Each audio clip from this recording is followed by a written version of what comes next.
Okay. Hi, everyone. My name is Kaitlyn Pike, and I am a PhD student at the University of British Columbia. Today, I will be talking about tree preservation on residential properties from the perspective of the homeowner. So to give a quick outline of my presentation, I will briefly discuss the literature regarding urban development and its impacts on trees, followed by an introduction of the study site. Next, I will summarize the findings of my master's research that was an evaluation of a residential tree preservation ordinance.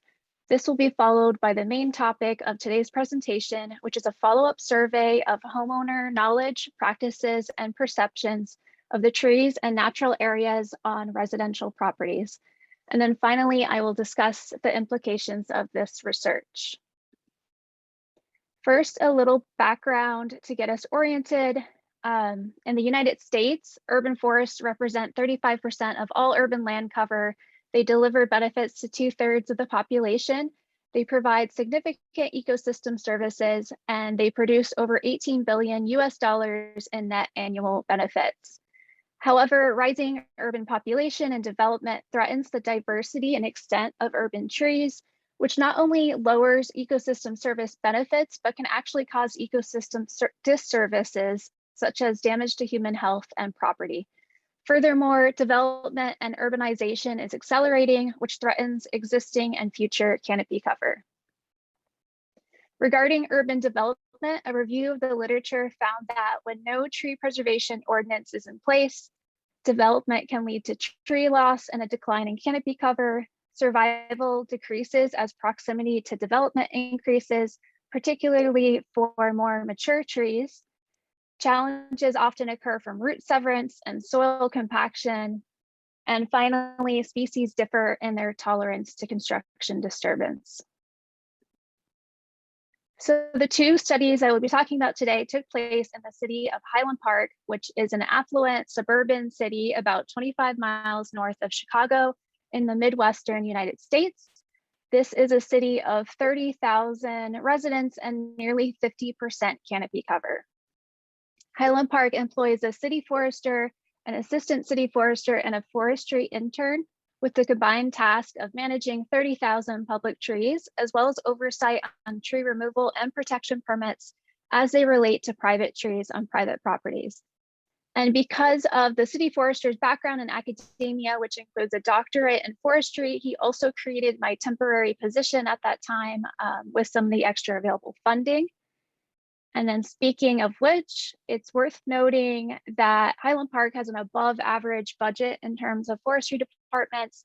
It hovers around $1 million annually, and this is 3 times the US national average for forestry departments of similar population sizes. So here on the right is an aerial photo of the city of Highland Park. And Highland Park is also significant for its contributions to pop culture. It was the filming location for several 80s John Hughes classics, such as Ferris Bueller's Day Off, Weird Science, 16 Candles, and Home Alone. It's also been home to celebrities such as Michael Jordan, Mr. T, and the lead singer of the Smashing Pumpkins. And Highland Park was also home to landscape architect Jens Jensen, and it has a building designed by architect Frank Lloyd Wright on its registry of historic places.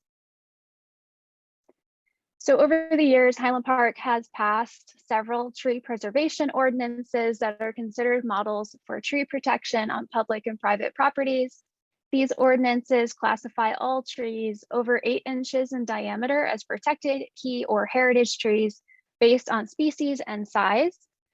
So even on private property, none of these classified trees may be removed without approval from the city council as well as the neighborhood tree council.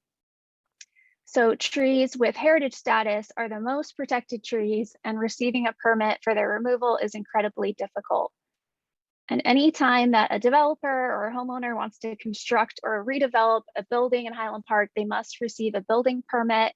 To receive approval, developers must hire a certified arborist to conduct a pre-construction inventory and create a tree preservation plan that indicates where each tree is on site, as well as the respective tree protection zones around each tree or group of trees. And here is an example of how trees are classified by the city ordinance. As I mentioned, all trees over 8 inches in diameter at breast height, except buckthorn and willow, are classified as key species, which means a permit is needed for the removal at any point. If they are to be removed, they must be replaced with 2 trees. And if removed unlawfully, a $1,000 fine may be issued for every tree removed. So classification status increases with size and species. And then again, heritage trees are very unlikely to be removed through a permit, and they must be replaced with 4 trees if granted permission to be removed. And if removed unlawfully, homeowners or developers can be fined $4,000 for each instance of removal. So with this context in mind, we set out with the following research aims. I wanted to better understand the efficacy of tree preservation ordinances. This represented my master's research.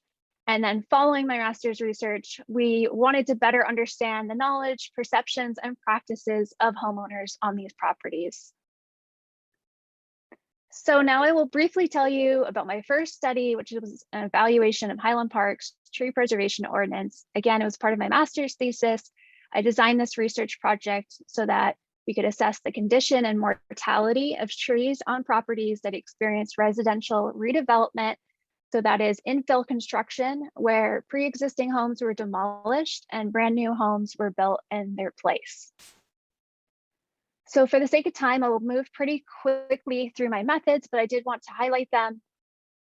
This initial study began with a plan and permit analysis that involved finding residential homes that met certain requirements of having been completely demolished and redeveloped between the years 2004 and 2015.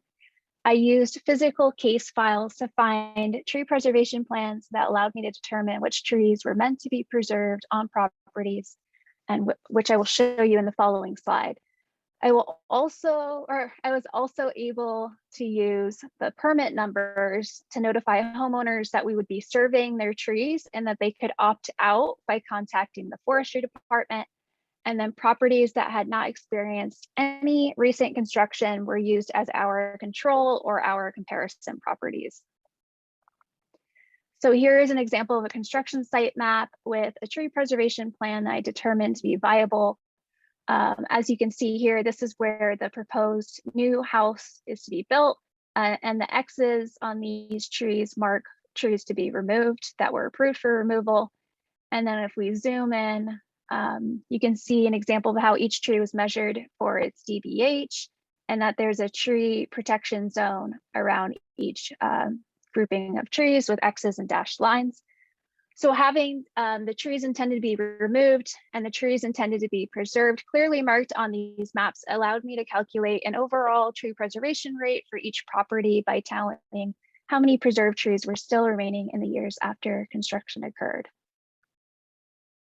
So when I was finally able to go into the field, this is an example of the inventory protocol I used.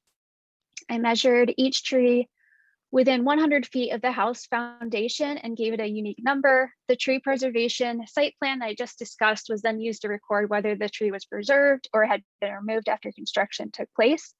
If the tree was still there, I recorded its genus and species, size, condition, proximity to hardscape, level of soil compaction, and soil moisture. If the tree was removed, I still proceeded with measuring proximity to hardscape, soil compaction, and soil moisture, because I was also interested in whether these factors played a role in tree mortality or removal following construction. So for tree condition, I used both the traditional method that the city used, such as good, fair, poor, but I also made use of an index that included a crown and trunk assessment. And then I measured proximity of various types of hardscape with a digital hypsometer and a digital penetrometer and sensor to measure soil compaction and soil moisture. So a quick overview of the results. We did find that the city's ordinance was successful in preserving trees during and after construction.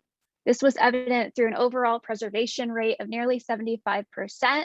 More details, of course, on that and why we found that to be successful in the paper, but also we found that tree condition ratings were comparable to trees on properties that had not experienced recent construction. We found no correlation between proximity to the newly developed foundation and observed tree condition or mortality. And we found that there were healthy soil compaction levels within tree protection areas and the critical root zones of preserved trees. So these findings align with recent studies that consider the outcomes of tree ordinances on tree health, where tree ordinances were found to increase urban canopy cover and protect street trees during construction. So again, I breezed through the study for the sake of time, but if you'd like more details about the methods or a more thorough discussion of the results, you can find all of this in the published version of this research, and feel free to email me if you'd like a copy. Okay, so now I will tell you about the follow-up research that I completed, which involved the analysis of residential surveys, which were distributed to the same homeowners in the first study. So in order to get a better understanding of the knowledge, practices, and perceptions of homeowners involved in our first study, we designed a set of surveys that were adapted from previous survey research, which asked similar questions in a city without a tree preservation ordinance. In the second study, we surveyed the same group of homeowners from study 1, where study homeowners were those that owned newly constructed homes, and comparison homeowners were those that owned older homes that had not received any major renovations since first being built several decades ago. For this presentation, study homeowners will be highlighted in indigo and comparison homeowners will be highlighted in teal. So for this research, we followed the Dillman Method, which involves sending homeowners a notice, a letter with a survey, a postcard, and a final letter with a survey, all through the US Postal Service. And they were also given the option to reply online. And our questions were focused on demographics, planting and removal, maintenance and landscaping, preferences and decision-making, relationships with landscaping, tree care and forestry professionals, and environmental attitudes regarding the enjoyment of nature and the altering of nature for human benefit. These surveys were sent to the 147 homeowners who participated in the original study. And survey data was analyzed using cross-tabulation and chi-square. So here are the front pages of both homeowner surveys. On the left is a survey distributed to study homeowners, and on the right is a survey that was distributed to comparison homeowners. And here's an example of some of the older homes that may have been included in both studies, and they represent the comparison group. So again, these are older homes that had not experienced any recent redevelopment since initially being constructed in the middle of the previous century. And then on the other hand, these are examples of new homes in the city of Highland Park that have been built in the past 2 decades. The homes that were shown previously, the comparison homes, are thus being demolished and replaced with these, and in part, maybe the reason why the city is losing some trees. So this group represents our study homeowners. All right, so now we come to the results of study 2. So in total, we received responses from 67 homeowners with a total response rate of 46%. We asked homeowners how long they have lived in Highland Park and how long they have lived in their current home. The purpose of these questions were to understand the relationship of the homeowner to their property and to ensure that our homeowners' demographics matched that of our previous study. So we found that study homeowners moved to the city more recently and have lived in their new homes for a shorter period of time. Conversely, comparison homeowners have lived in Highland Park longer and have lived in their older homes for longer. So these findings, they're not surprising, but they fit the scope of both of our studies, where study homeowners are the new owners of brand new homes, whereas comparison homeowners have owned and lived in their current homes, which are older homes, for a bit longer. In terms of property value, we found that the properties with newer homes here in indigo were worth nearly double than the comparison homes seen in teal, and we found this difference to be statistically significant. For household income, study homeowners were also much more likely to make over $250,000 a year, whereas comparison homeowners had household incomes that were more dispersed. Again, this was a statistically significant difference. Regardless, as you saw in property value, and then here, we found that both groups, their property value and what they make on a yearly basis is much more than what is considered average. An average household income in the United States is $60,000 a year, according to the US Census Bureau. For jobs and professions, both groups were most likely to work full-time, as seen here in the first column. Comparison homeowners, however, were much more likely to be retired, and we found this to be statistically significant. For education, we found that both groups had similar levels of education, which includes higher education, graduate degrees, and professional degrees. Regarding age, we found that the study group is mostly 35 to 64 years old, with nearly half being 45 to 54. In contrast, the comparison group is mostly 55 or older, and half are 65 or older. Therefore, we find that the study group is younger, and according to the previous slides, they have huge purchasing power with homes that are 2 times the cost of the comparison properties. So now that we have a better understanding of these two groups based on the demographics, we can start to explore decision-making and preferences at the residential property level. So one of the critical parts of the survey was understanding how involved the new study homeowners were in the decision-making process involving trees during the development of their properties. So for our study group, nearly 3/4 of homeowners owned the property at the time of redevelopment. And of these, only 1/3 reported making any decisions about tree removal on their property. Less than 1/4 consulted an arborist, and nearly 1/3 were removed from the process entirely by stating that they did not know what happened during redevelopment. The residents that were aware of trees being removed reported that small diameter trees were most likely to be removed, though nearly 20% reported that mature trees were removed during development. We also wanted to explore their knowledge of whether trees were planted after development occurred. This provides us with clues to how involved or removed these homeowners may have been from the process of tree preservation on their property. For this study group, again, a little over half didn't know whether trees were planted after development took place as per city code, and only 15% recalled whether the trees that were planted lived or died. So as you may recall, per the city's tree preservation ordinance, replacement tree plantings are required for any trees removed during development, but few homeowners were aware if they were required to plant trees and whether or not these trees had lived or died following replanting.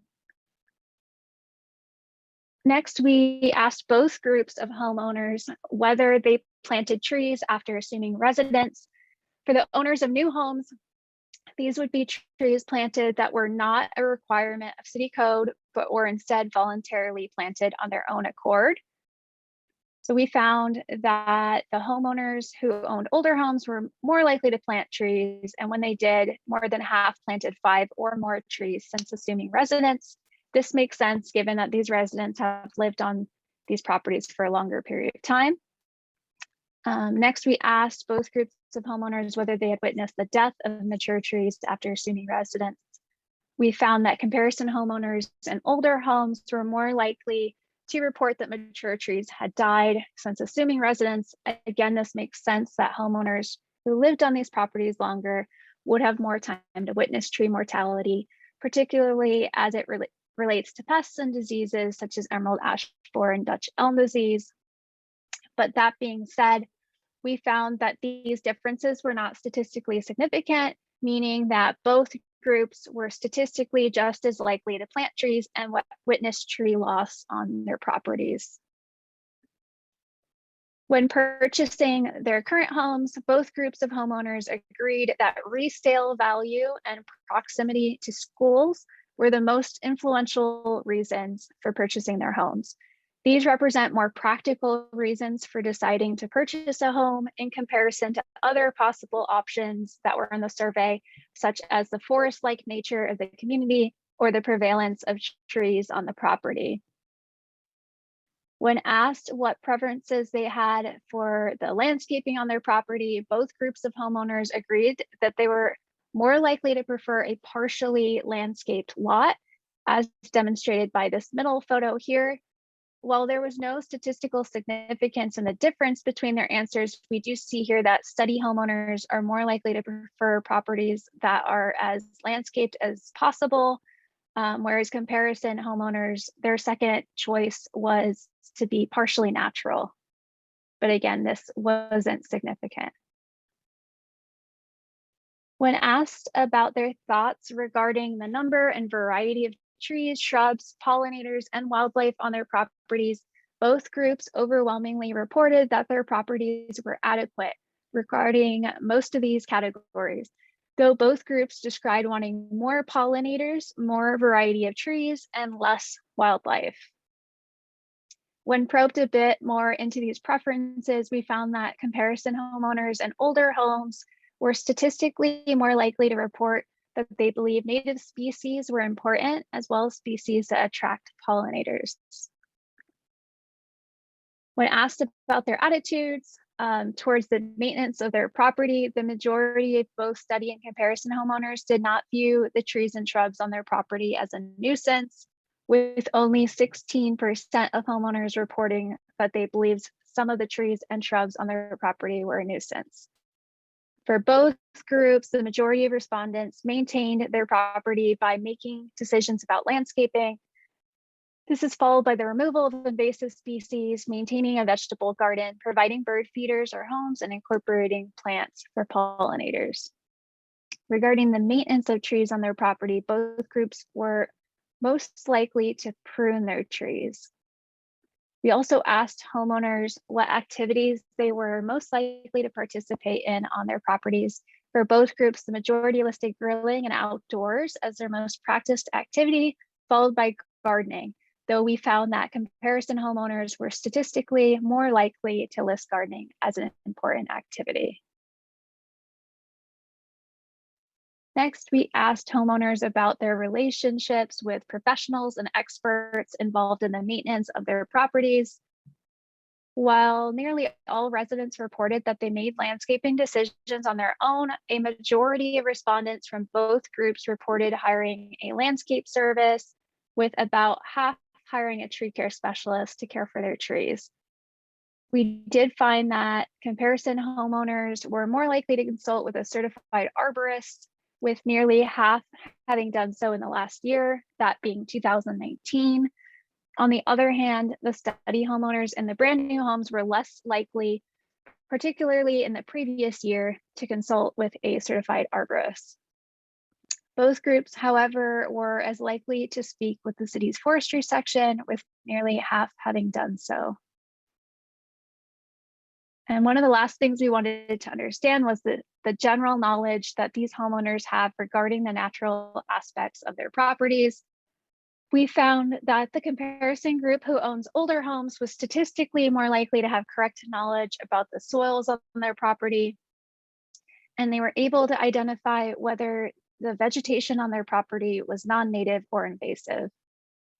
Comparison homeowners were also more likely to report observing tree-related pests and diseases on their properties, and were more likely to list seeing specific instances of emerald ash borer, Dutch elm disease, and oak wilt. The fact that comparison homeowners are more in tune with the natural aspects of their property also makes sense, since, as you may recall, we found that this group was statistically more likely to list gardening as an important hobby. And then finally, to explore the attitudes that surveyed homeowners had regarding the environment, we used the Environmental Attitudes Inventory developed by Milfont and Duckett.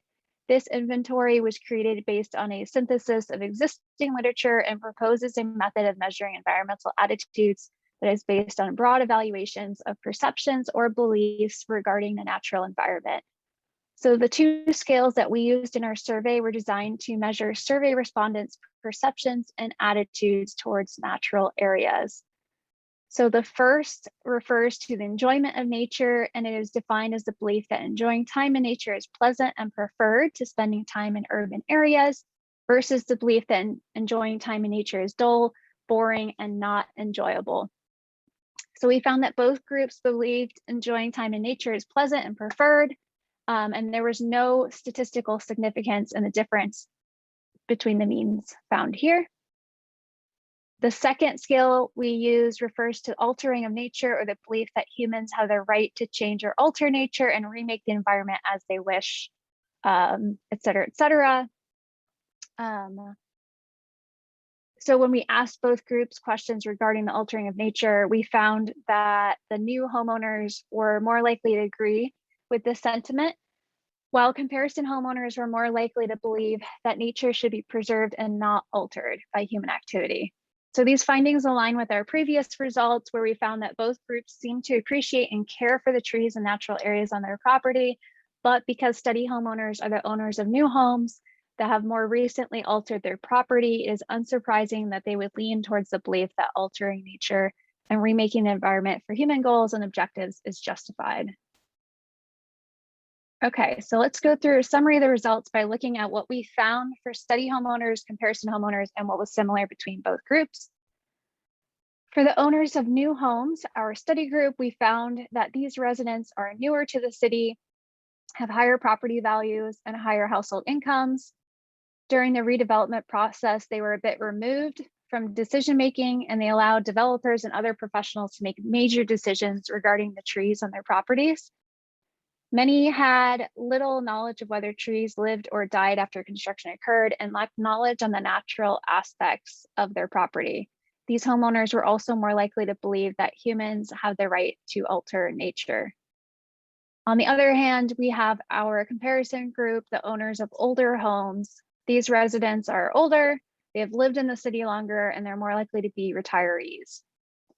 They're also more likely to be self-described gardeners. And they are also more likely to find native species and pollinators important, have more knowledge on the natural aspects of their property, and more likely to hire an arborist. So all of these are statistically significant differences that we found between these groups. Now, for both groups, this is where we found no statistical significance between groups, meaning both groups were just as likely to list more practical reasons for purchasing their homes, such as resale value and location to schools, prefer partially landscaped lawns, plant trees, and witness tree loss, make landscaping decisions, including pruning their trees, hire landscaping and tree care professionals to care for their properties, communicate with the city's forestry section, and appreciate nature.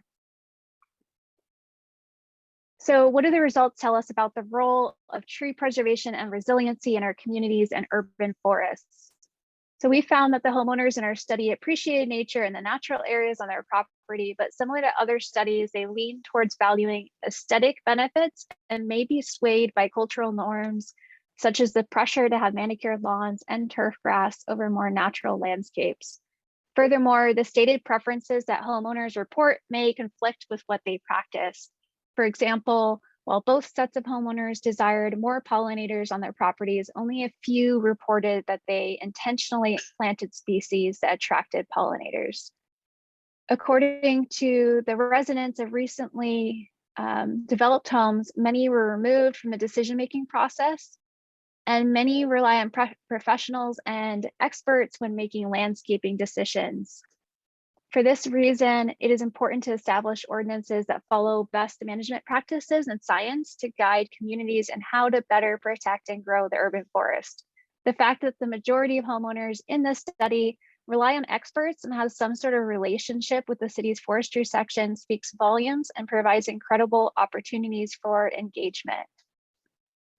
Furthermore, this provides opportunities for all parties to be involved in the decision-making regarding the trees in their neighborhood, which leads to more engaged and resilient communities. So that being said, and as a result of this research, We recommend that cities continue introducing and updating their urban forestry management plans. For cities that have yet to do so, there's a plethora of resources to be found online. It is also important to introduce ordinances that protect both public and private trees. As we learned here, ordinances are critical because they uphold science and practitioner-based best management practices, regardless of the knowledge or attitudes of homeowners or developers. Once these types of things are established, assessing the effectiveness of these types of policies and programs can be a great way to explore what is working and what isn't. Furthermore, these types of projects are great ways to collaborate with universities, nonprofits, and homeowners, as was done in these two studies I described today. And finally, let's continue engaging with communities. Every one of us have unique perspectives and qualities that add value to the decision-making surrounding trees and green spaces in our communities. Whether formally or informally, trees have such an amazing power to bring people together and build communities. Let us continue to focus on what brings us all together, and in doing so, make our communities more green, more livable, and more resilient in the process.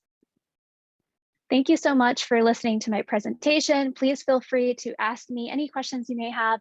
This research is currently in preparation and will also be published alongside another study where we surveyed the home developers regarding their knowledge and practices surrounding tree preservation during development. Thanks again.